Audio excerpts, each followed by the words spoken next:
وَلَقَدْ يَسَّرْنَا الْقُرْآنَ لِلذِّكْرِ فَهَلْ مِن مُّدَّكِرٍ الحمد لله رب العالمين والصلاة والسلام على أشرف الأنبياء والمرسلين أما بعد فأعوذ بالله من الشيطان الرجيم من همزه ونفخه ونفثه بسم الله الرحمن الرحيم رب اشرح لي صدري ويسر لي أمري واحلل عقدة من لساني يفقه قولي اللهم انفعنا بما علمتنا وعلمنا ما ينفعنا وزدنا علما فبشر عبادي الذين يستمعون القول فيتبعون أحسنه أولئك الذين هداهم الله وأولئك هم أولو الألباب وأنيبوا إلى ربكم وأسلموا له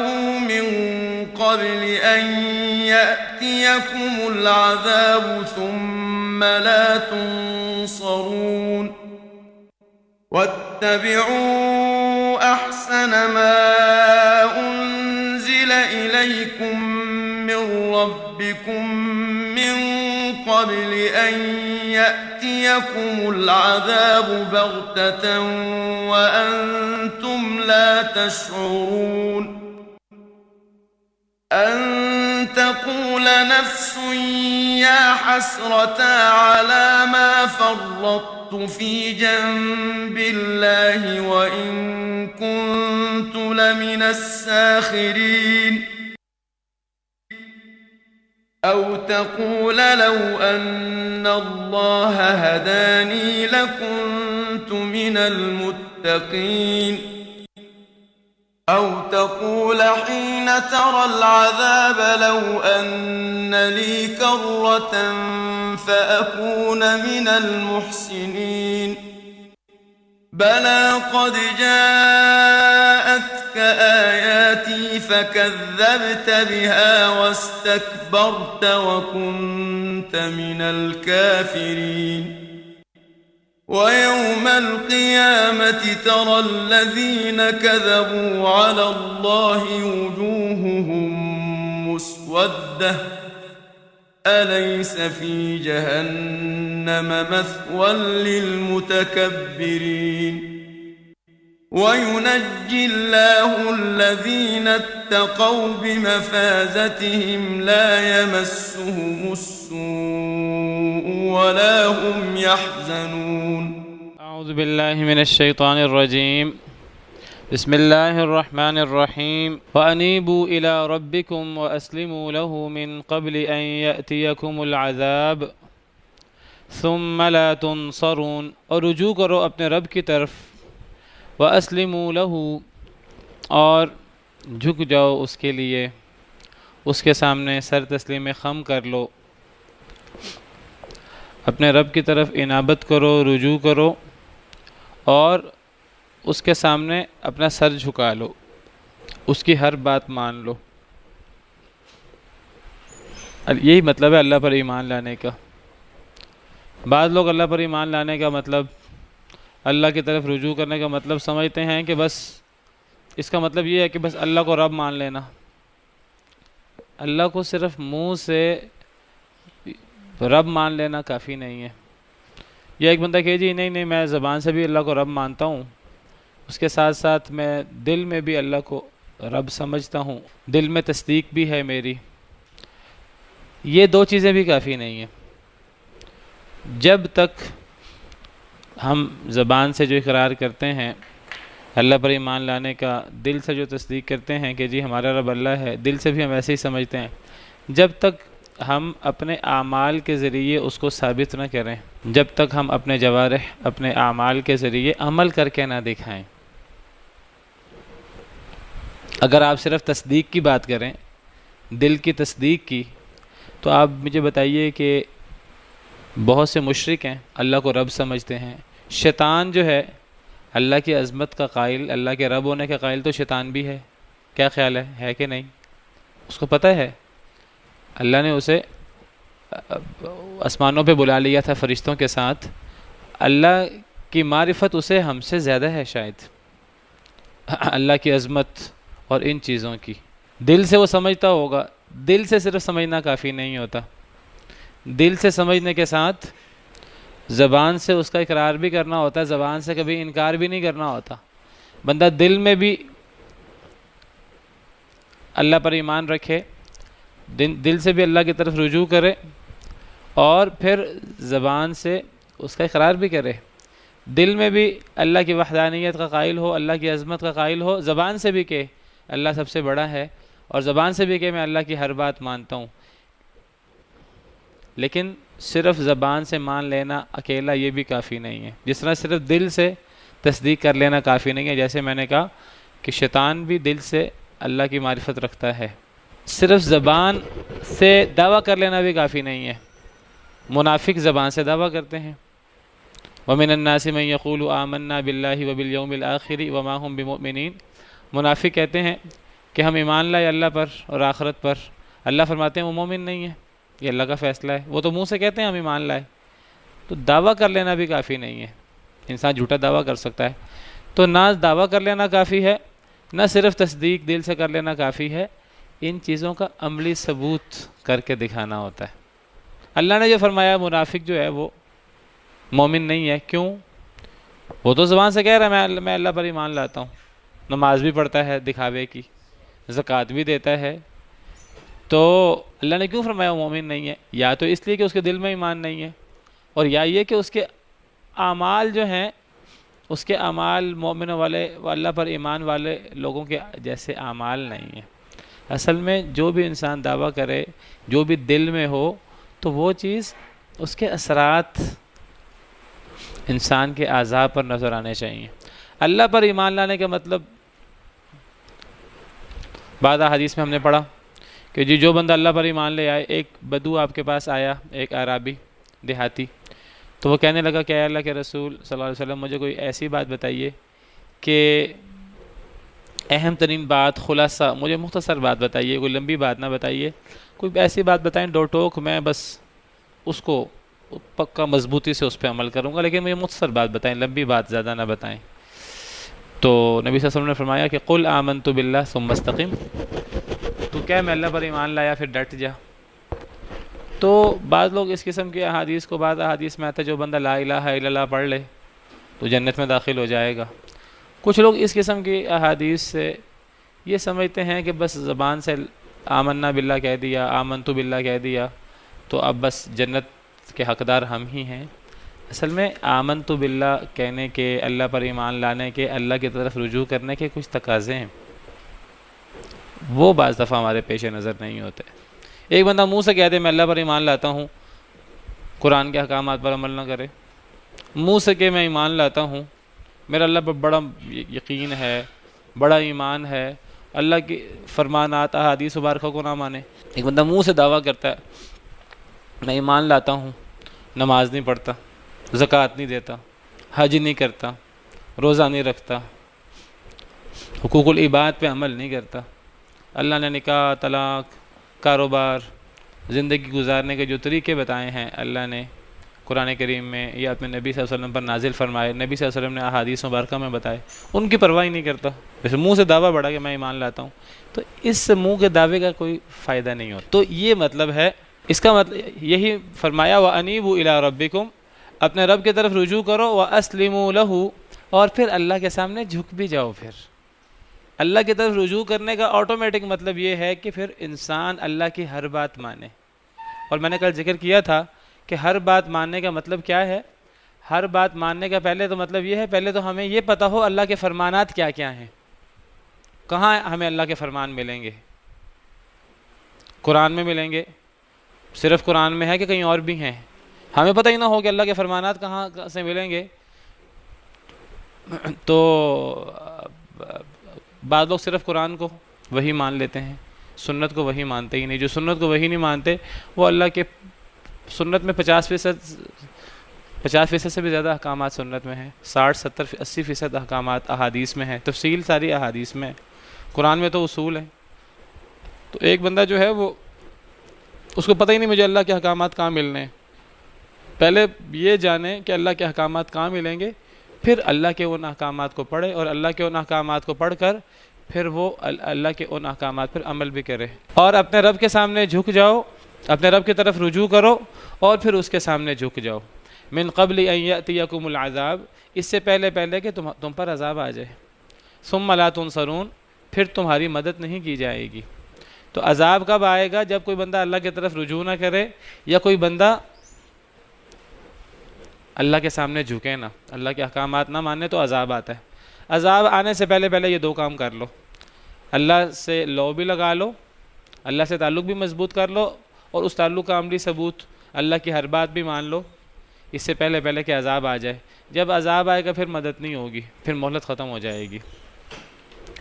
وَاتَّبِعُوا أَحْسَنَ مَا أُنزِلَ إِلَيْكُم مِّن رَّبِّكُم مِّن قَبْلِ أَن يَأْتِيَكُمُ الْعَذَابُ بَغْتَةً وَأَنتُمْ لَا تَشْعُرُونَ، اور پیروی کرو اس بہترین چیز کی جو تم پر نازل کی گئی، مِّن رَّبِّكُم، تمہارے رب کی طرف سے۔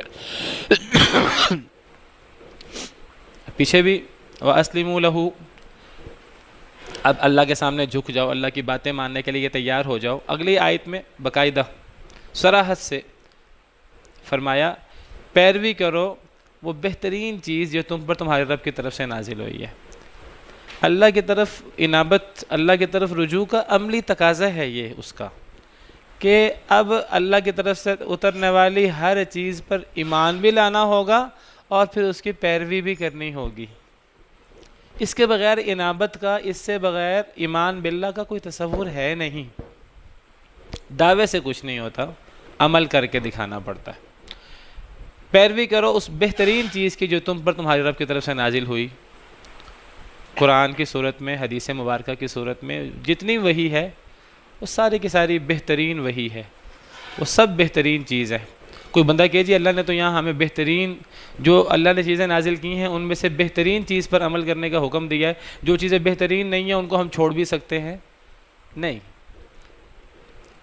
یہ مطلب کرنا صحیح نہیں ہے۔ اس کا مطلب یہ ہے کہ جو تم پر تمہارے رب کی طرف سے نازل ہوا اس بہترین چیز کی پیروی کرو، وہ سارا ہی بہترین ہے، اس میں سے کوئی زیادہ بہتر، کوئی کم بہتر، اس طرح کی چیزیں نہیں ہیں، وہ سارا کا سارا ہی بہترین ہے۔ پیروی کرو اس بہترین چیز کی جو تم پر تمہارے رب کی طرف سے نازل کیا گیا۔ من قبل ان یأتیکم العذاب بغتہ، اس سے پہلے کہ آ جائے تمہارے پاس عذاب اچانک، وانتم لا تشعرون، اور تم شعور بھی نہ رکھو، تمہارے وہم و گمان میں بھی نہ ہو کہ اب عذاب آئے گا تو اچانک تم پر عذاب نہ آ جائے، تمہیں پتہ بھی نہ ہو اچانک عذاب آ جائے۔ اس سے پتہ لگتا ہے کہ جو اللہ کی طرف سے جو وحی اتری ہے، جو اس کی پیروی نہیں کرتا تو پیروی نہ کرنے کے نتیجے میں بھی عذاب آتا ہے۔ پچھلی آیت میں عذاب فرمایا کہ یہ کام کر لو عذاب آنے سے پہلے، گویا کہ جب یہ کام کر لیں گے تو عذاب نہیں آئے گا، اور کیا مطلب اگر یہ کام نہیں کریں گے تو عذاب آئے گا۔ اس میں اللہ کی طرف رجوع کا ذکر تھا، اللہ کی طرف رجوع میں توبہ، انابت، اللہ کے ساتھ جڑ جانا، اللہ سے تعلق محسوس کرنا، یہ سب چیزیں شامل ہیں، اور پھر اسلموا لہ، اللہ کی بات ماننا۔ پیچھے دو باتیں تھیں، آگے اللہ کی بات ماننے کو تھوڑا سا تفصیل سے بیان کر دیا، اور اس پہ بھی ہے کہ جو تم پر تمہارے رب کی طرف سے اترا اس بہترین چیز پر ایمان لے آؤ، اس سے پہلے کہ عذاب آ جائے اچانک۔ اس کا مطلب ہے کہ جب ہم جو وحی ہم پر بہترین وحی اتری ہے، جب اس کی پیروی کریں گے تو عذاب نہیں آئے گا، یہ پتہ لگا۔ اور یہ بھی پتہ لگا کہ اگر ہم اس کی پیروی نہیں کریں گے تو عذاب آ جائے گا۔ اور پھر عذاب کیسے آتا ہے؟ اللہ تعالیٰ نے ہمیں بتا دیا ہے اپنے قرآن کریم میں نبی کے واسطے سے کہ جو اللہ کی بات نہیں مانے گا عذاب آئے گا۔ موٹی تو اللہ نے وعدہ کر دیا، جو اللہ کی بات مانے گا اس کے لیے نصرت کے، اس کے لیے انعامات کے وعدے ہیں دنیا میں بھی اور آخرت میں بھی۔ جو نہیں مانتا اس کے لیے دنیا میں بھی عذاب کی بات ہے اور آخرت میں بھی ہولناک عذاب کی بات ہے۔ یہ عمومی وعدے تو موجود ہیں، لیکن جب عذاب آنا ہوتا ہے، یہ بات یاد رکھیے، اس وقت عذاب اچانک آتا ہے، تب عذاب بتا کر نہیں آتا۔ یہ عمومی طور پہ بتا دیا گیا ہے، جو قرآن نہیں مانے گا، جو قرآن کی بات نہیں مانے گا، جو نبی صلی اللہ علیہ وسلم کو اللہ کا نبی نہیں مانے گا، جو نبی کریم صلی اللہ علیہ وسلم کے فرمانات نہیں مانے گا، تو اللہ ناراض ہیں اس سے، دنیا میں بھی عذاب آئے گا، آخرت میں بھی عذاب آئے گا۔ یہ موٹی بات تو اللہ نے جگہ جگہ فرما دی، لیکن جب وہ عذاب آنا ہوگا وہ عذاب بتا کر نہیں آتا۔ یہ نہیں ہوگا کہ ہفتہ پہلے پتہ لگ جائے گا ہمیں عذاب آنے والا ہے اور ہم ہفتے کے اندر اندر اپنی اصلاح کر لیں. 3 دن پہلے پتہ لگ جائے گا ہمیں کہ بس اب اللہ کی دی ہوئی مہلت ختم ہو رہی ہے, اب اس مہلت ختم ہونے سے پہلے ہم نے اپنی اصلاح کر لینی ہے. یہ نہیں کہ کل عذاب آنا ہے اور تو ہم کل سے پہلے اپنی اصلاح کر لیں. یہ جب عذاب آتا ہے تو پھر بتا کر نہیں آتا, اور یہ عذاب جب آتا ہے تو اکثر یہ اچانک آتا ہے. اگرچہ اللہ نے عمومی بتا دیا ہوتا ہے, نافرمانوں کے لیے یہ عذاب ہے, فرما برداروں کے لیے یہ انعامات ہیں, عمومی پتہ ہوتا ہے عذاب. لیکن چونکہ لوگوں کو ڈھیل ملی ہوتی ہے, نعمتیں بھی مل رہی ہوتی ہیں اللہ سے, لوگ مگن ہوتے ہیں کہ جی کوئی عذاب نہیں آئے گا, حالانکہ اللہ فرماتے ہیں عذاب آئے گا. پھر لوگ اتنے نعمتوں میں مگن ہو جاتے ہیں, باقاعدہ وہ مذاق اڑاتے ہیں, جی عذاب آ نہیں رہا, کب عذاب آئے گا. اگر تم سچے ہو نبیوں سے کہتے ہیں, اور جو دعوت دینے والے لوگ ہیں, دائی حضرات ہیں, ان سے کہتے ہیں اگر تم سچے ہو تو عذاب کب آئے گا. اور پھر عذاب تو آنا ہے, وہ جب بھی آتا ہے پھر وہ بتا کر نہیں آتا, پھر وہ اچانک آتا ہے. اور پھر اچانک بھی آتا ہے, اور آتا بھی غفلت کے وقت ہے, جس وقت انسان زیادہ غافل ہوتا ہے. یہ نہیں کہ انسان بڑا چوکنا ہوگا, آسمان پہ دیکھ رہا ہوگا اور آسمان پہ بادل اکٹھے ہو رہے ہوں گے اور انسان سمجھ رہا ہوگا او یہ تو عذاب آنے والا ہے اور انسان توبہ کر لے گا. ایسے نہیں ہوتا. وہ عذاب آتا ہے تو انسان غفلت میں ہوتا ہے, اپنے یا نیند میں ہوتا ہے, یا انسان اپنے لہو و لعب میں مبتلا ہوتا ہے. عذاب عموماً اس وقت آتا ہے, یہ اللہ کی سنت ہے, اللہ کا طریقہ ہے. یا عذاب سوتے ہوئے آتا ہے, یا جس وقت انسان زیادہ لہو و لعب میں یا اپنے کاروبار میں جس وقت زیادہ مشغول ہوتا ہے اس وقت عذاب آتا ہے.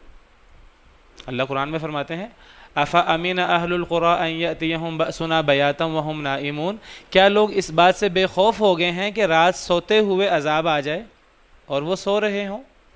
اکثر عذاب پھر سوتے ہوئے آتا ہے. اگلی آیت میں فرمایا افامن اہل القری ان یاتیہم باسنا ضحا وہم یلعبون, کیا لوگ اس بات سے بے خوف ہو گئے ہیں کہ ان کو عذاب چاشت کے وقت آئے, ضحا کہتے ہیں چاشت کے وقت کو, اور وہ کھیل رہے ہوں. چاشت کا وقت ہوتا ہے, عرب لوگ اس زمانے میں اس وقت جو ہے نا وہ کاروبار چونکہ شروع ہوتا تھا, جاب اور اپنا جو بھی ان کا مصروفیات تھی اس وقت شروع ہوتی تھی, اس وقت تازہ دم ہوتے تھے, اس وقت وہ پیک پہ ان کی مصروفیت ہوتی تھی. 8, 9, 10 بجے کا وقت. ہمارے ہاں تو صبح سونے کا اور یہ بھی رواج ہے, تو عرب لوگوں میں صبح سونے وغیرہ کا رواج وغیرہ نہیں تھا, تو وہ چاشت کا وقت ان کے لیے وہ گویا کہ پیک کا ٹائم تھا, جو بھی ان کی مصروفیات ہوتی تھی دنیاوی. یا انسان سو رہا ہو یا انسان اپنی دنیا کی مصروفیات میں, اس کو اللہ نے کھیل کود قرار دیا, کیونکہ انسان دنیا داری میں پڑا رہے تو یہ سب چیزیں کھیل کود بن جاتی ہیں. تو انسان کھیل کود میں مگن ہو یا انسان جو ہے وہ سو رہا ہو, ایسی حالت میں پھر عذاب آتا ہے. اس کی طرف اشارہ کیا ہے کہ پیروی کرو اس بہترین چیز کی جو تم پر تمہارے رب کی طرف سے نازل ہوئی, اس سے پہلے کہ تم پر عذاب آ جائے اچانک اور تمہیں شعور بھی نہ ہو, تمہیں پتہ بھی نہ ہو کہ عذاب آنے والا ہے. اس کا مطلب یہ نہیں ہے کہ اللہ نے عذاب کا بتایا ہی نہیں ہوگا, اللہ نے تو عذاب کا بتایا ہوا ہے. وہ عمومی تو سب کو پتہ ہوتا ہے, کوئی لوگ مانتے ہیں کوئی لوگ نہیں مانتے, لیکن پھر جب وہ عذاب آئے گا وہ عذاب اس وقت بتا کے پھر نہیں آتا, پھر اچانک آتا ہے. تو پچھلی آیات میں اللہ نے ایک توبہ کی بات کی ہے اور فرمایا اللہ کی رحمت سے نا امید نہیں ہونا چاہیے. لیکن اب جو توبہ نہیں کرتا, جو اللہ کے سامنے جھکتا نہیں ہے, جو بہترین وحی کی پیروی نہیں کرتا, وہ بندہ اس پر کسی وقت پہ پھر اللہ کا عذاب آ سکتا ہے, اچانک آ سکتا ہے, اس کو شعور بھی نہ ہو تو وہ عذاب آ سکتا ہے. اور اگر ایک انسان توبہ کر لے تو اللہ جو ہے وہ ہر چیز کو معاف کر دیتے ہیں, وہ ہم کل پڑھ چکے ہیں. ان تقول نفس یا حسرت علی ما فرطت فی جنب اللہ وان کنت لمن الساخرین. ان کا مطلب یہ کہ بھی ہوتا ہے, اور ان کا مطلب کہیں ایسا نہ ہو کہ, یہاں اس کا مطلب ہے کہیں ایسا نہ ہو, کہیں ایسا نہ ہو کہ کہے نفس یا حسرت, ہائے حسرت, ہائے مجھے حسرت, علی ما فرطت فی جنب اللہ, اس بارے میں جو میں نے کمی کی, فی جنب اللہ, اللہ کے حق میں. اللہ فرما رہے ہیں کہ اللہ کے عذاب آنے سے پہلے توبہ کر لو, اللہ کے عذاب آنے سے پہلے پہلے اللہ کی طرف رجوع کر لو، اللہ کا عذاب آنے سے پہلے پہلے اللہ کی جو وحی ہے جو اللہ نے اتاری ہے اس کی پیروی کر لو، ورنہ عذاب آ جائے گا۔ کہیں ایسا نہ ہو کہ عذاب واقعی آ جائے، اچانک آ جائے، انسان کو پتہ بھی نہ ہو آ جائے، اور جب وہ عذاب آ جائے گا اب انسان دہائیاں دینے کے علاوہ کچھ نہیں کر سکے گا۔ کیا دہائیاں دے گا؟ کہیں ایسا نہ ہو کہ اب وہ عذاب آ جائے اچانک اور پھر اب ایک انسان دہائی دے، ہائے حسرت میں نے اللہ کے حق میں کوتاہی کر دی۔ اب اس حسرت کا اور اس واہی تباہی بکنے کا کوئی فائدہ نہیں ہوگا اس وقت۔ کہیں ایسا نہ ہو کہ کوئی جان کہ ہائے حسرت جو میں نے کمی کی، فرتو کا مطلب کمی کرنا، جو میں نے کمی کی فی جنب اللہ، اللہ کے حق میں، اللہ کے حقوق پورے کرنے میں جو میں نے کمی کر دی، ہائے حسرت مجھے تھوڑی سی مہلت مل جائے۔ وَإِن كُنتُ لَمِنَ السَّاخِرِينَ، یہ ان یہاں ان کے معنی میں ہے، کبھی کبھی ان کا مطلب ہوتا ہے اگر، اور کبھی کبھی ان کے معنی میں ہوتا ہے، یہاں ان کا معنی میں ہے۔ وَإِن كُنتُ، اور بے شک، اس کا معنی کریں گے بے شک، ان کا مطلب بے شک ہوتا ہے، ان بھی یہاں بے شک کے معنی میں ہے۔ کہیں ایسا نہ ہو کہ وہ نفس کہے کہ ہائے افسوس جو میں نے اللہ کے حق میں کوتاہی کی، اور وہ کہے اور بے شک کنتو میں تھا لمن الساخرین، البتہ مذاق اڑانے والوں میں سے، وہ کہے ہائے افسوس میں تو مذاق اڑاتا رہا اللہ کے عذاب کا، ہائے افسوس میں مذاق نہ اڑاتا، ہائے افسوس میں اللہ کے حق میں کوتاہی نہ کرتا، میں تو، اور بے شک میں تو تھا مذاق اڑانے والوں میں سے۔ اس وقت اپنی غلطی یاد کرے گا، لیکن اس غلطی یاد کرنے کا کوئی فائدہ نہیں ہے اب۔ کہیں ایسا نہ ہو کہ وہ وقت آ جائے، اور یہ وقت کب آتا ہے؟ جب عذاب آ جاتا ہے، تب پھر لوگ اس قسم کی دہائیاں دیتے ہیں، لوگ پھر اس وقت کف افسوس ملتے ہیں۔ او تقول، یا یہ کہے، یہ سب باتیں کب ہے؟ جب عذاب آ جائے، انسان نہ اللہ سے توبہ کرے، نہ انسان اللہ کی طرف رجوع کرے، نہ انسان اللہ کی باتیں مانے، تو عذاب آئے گا، اس کا ایک وقت مقرر ہے، لیکن وہ جب وہ بتا کر نہیں آتا، اچانک آتا ہے اور بندے کو شعور بھی نہیں ہوتا۔ جب عذاب آتا ہے تو پھر لوگ اس قسم کی حسرت کی باتیں کرتے ہیں۔ اس حسرت کی باتیں کرنے سے پہلے پہلے اپنی اصلاح کر لو۔ او تقول، یا کہے، یعنی وہ جان کہے، لو ان اللہ ہدانی لکنت من المتقین، اگر بے شک اللہ نے مجھے ہدایت دی ہوتی البتہ میں بھی متقی ہو جاتا۔ کہیں ایسا نہ ہو کہ عذاب آ جائے، اور جب عذاب آ جائے اب ایک بندہ کف افسوس ملتے ہوئے کہے کہ اللہ نے تو فلاں فلاں کو ہدایت دے دی تھی، کاش کہ اللہ مجھے بھی ہدایت دے دیتا۔ یا وہ کہے اگر اللہ نے مجھے ہدایت دی ہوتی میں بھی متقی ہوتا، میں بھی آج اس عذاب کا شکار نہ ہوتا۔ جب عذاب آتا ہے، عذاب سب پہ نہیں آتا، وہ عذاب نافرمانوں پر آتا ہے، جو اللہ کے نیک بندے ہیں وہ اس عذاب سے بچ جاتے ہیں۔ تو وہ جو اب نافرمان ہے، کہیں ایسا نہ ہو کہ وہ نافرمان کہے کاش کہ اللہ مجھے بھی ہدایت دے دیتا اور میں بھی متقی ہو جاتا۔ او تقول، یا وہ کہے، حین تری العذاب، جب وہ عذاب دیکھے، اب عذاب آ گیا ہے، اس نے توبہ نہیں کی، اس نے رجوع نہیں کیا، اس نے اللہ اور اللہ کے رسول کے احکامات کی پیروی نہیں کی، عذاب آ گیا ہے۔ کہیں ایسا نہ ہو کہ عذاب دیکھ کر وہ کہے لو ان لی کرۃ فاکون من المحسنین، کاش کہ میرے لیے لوٹنا ہو اور میں نیک بن جاؤں۔ وہ کہے کاش کہ مجھے ایک مہلت اور مل جائے، مجھے اللہ ایک زندگی دوبارہ دے دے، اللہ اس عذاب کو کچھ دیر کے لیے مجھ سے دور کر دے، میں نیک ہو جاؤں گا۔ آپ کو پتہ عذاب کے بعد ایک لمحہ نہیں ملتا۔ عذاب سے پہلے انسان کو 10 سال کی، 20 سال کی، 50 سال کی مہلت مل سکتی ہے، لیکن جب اللہ کا عذاب آتا ہے پھر ایک لمحے کی مہلت نہیں ملتی۔ پھر سب لوگ دہائیاں دیتے ہیں لیکن تب پھر مہلت کسی کو نہیں ملتی۔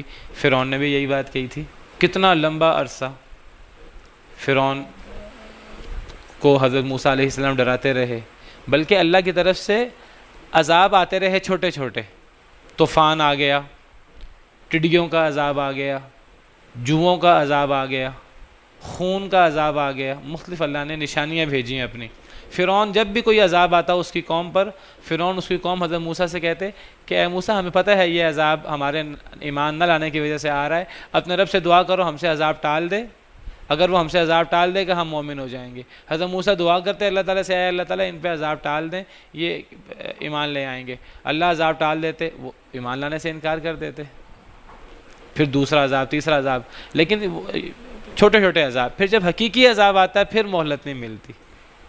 پھر انسان دہائیاں دیتا ہے مجھے اللہ دوبارہ مہلت دے دے، پھر مہلت نہیں ملتی۔ انسان کو عذاب آنے سے پہلے توبہ کر لینی چاہیے، اللہ کی طرف رجوع کر لینا چاہیے، اللہ کی طرف سے اترنے والی وحی کی اچھے طریقے سے پیروی کرنی چاہیے۔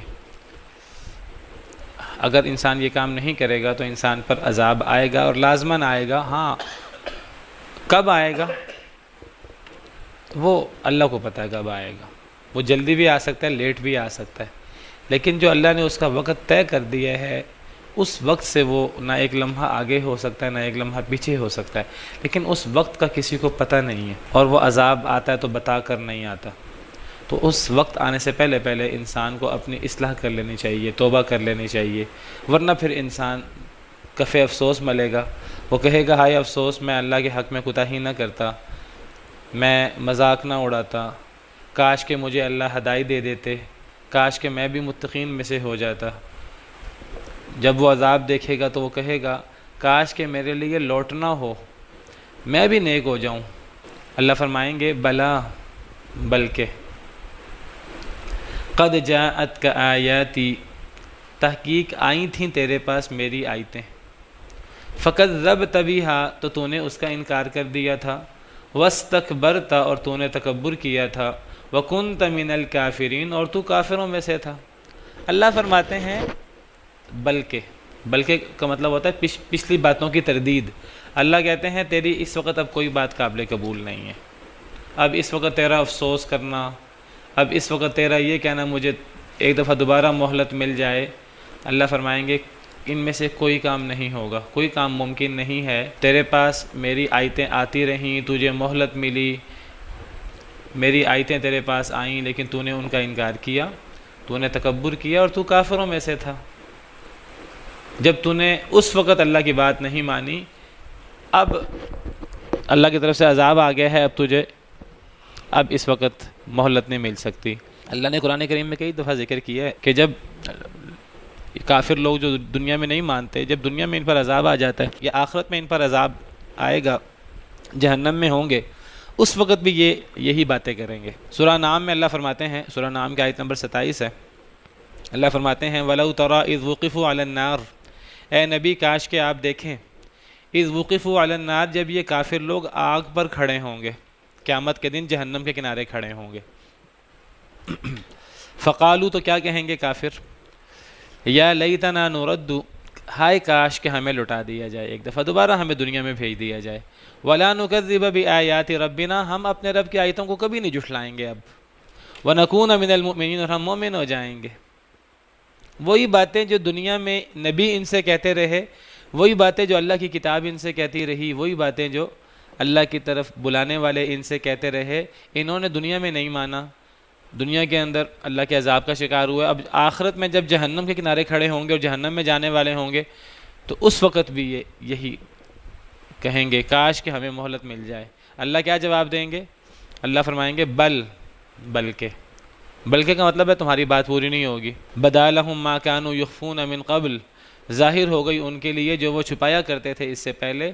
ولو ردوا لعادوا لما نہوا عنہ، اللہ فرماتے ہیں کہ ان کو لٹایا نہیں جائے گا، اور اللہ فرماتے ہیں اگر ان کو لٹا بھی دیا جائے بالفرض، اگر اللہ اس وقت ان کی بات مان بھی لیں، ان کو دنیا میں بھیج بھی دیں، لعادوا لما نہوا عنہ، جس سے ان کو روکا گیا ہے دوبارہ یہ وہی کام کریں گے۔ وَإِنَّهُمْ لَكَاذِبُونَ، یہ جھوٹ بول رہے ہیں اس وقت بھی، یہ جو اس وقت جھوٹ بول رہے ہیں کہ یہ کہہ رہے ہیں اگر ہمیں دوبارہ لٹا دیا جائے اب ہم نیک ہو جائیں گے، اب ہم نہیں جھٹلائیں گے۔ اللہ فرماتے ہیں میں نے لٹانا نہیں ہے، لیکن اللہ فرماتے ہیں اگر میں لٹا بھی دوں تب بھی یہ دوبارہ وہی کام کریں گے جو کرتے رہے ہیں۔ کیوں؟